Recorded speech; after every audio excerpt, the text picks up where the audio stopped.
বন্ধুরা, বাজার আজকে হলো রবিবার। তো রবিবারে আজকে কি কি মাছ এনেছে সেটা একবার আপনাদের দেখায়।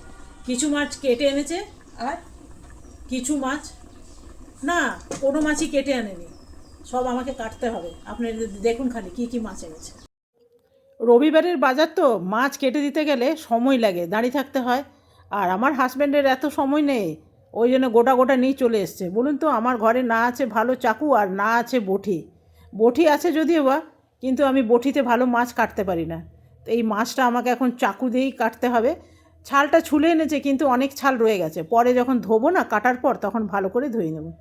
এগুলো ভাজা খাবার জন্য নিয়ে এসেছি, দেখছেন ছোট ছোট চারাপোনা। এগুলো ডাল ভাত আর ছোটো ছোটো চারাপোনা খেতে বেশ ভালো লাগে। তবে এগুলোও আমি বাছলাম, কোনো মাছই বেছে আনিনি। এই মাছগুলো আমি পেটটা পরিষ্কার করে নিয়েছি। আর নিয়ে খালি ইলিশ মাছ এনেছে, সেটা কেটে এনেছে। আর এই দেখুন পাবদা মাছ, এটাও কেটে আনেনি। এটা আমাকে ঘরেই পরিষ্কার করতে হবে। আর আমি ঠিক এইভাবে পরিষ্কার করি আর ধরি, এখানটা কেটে দিই। যেহেতু নরম মাছ, সেহেতু পরিষ্কার করতে কোনো অসুবিধা নেই। তো দেখুন বন্ধুরা, সব কটা আমি ভালো করে পরিষ্কার করে নিলাম, খুব সুন্দর করে পরিষ্কার করে নিয়েছি। এরপরে আসছে ফলি মাছ। দেখুন, এইগুলো কাটবো না, গোটা গোটাই রাখবো, কিন্তু ছালগুলো ছুলতে হবে। ফলি মাছের ছাল ছোলা কি চারটিখানি কথা। আর এটা একদিন ভাজা করেছিলাম গোটা মাছটা, সেটা আমার হাজব্যান্ডের খুব পছন্দ এসছে, সেই জন্য আজকে আবার নিয়ে এসছে। তো কীভাবে কাটবো পরের ভিডিওতে আমি দেখাবো কিভাবে মাছটা কেটেছি। ততক্ষণ ফলি মাছগুলো আমি পরিষ্কার করে নিই। আর এটা হলো ইলিশ মাছ।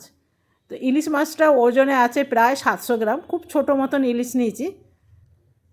তো আরও ভালো করে পরিষ্কার করে নিই, ওরা তো যেমন তেমন কাটে, তো আমি একটু ভালো করে পরিষ্কার করে নিই।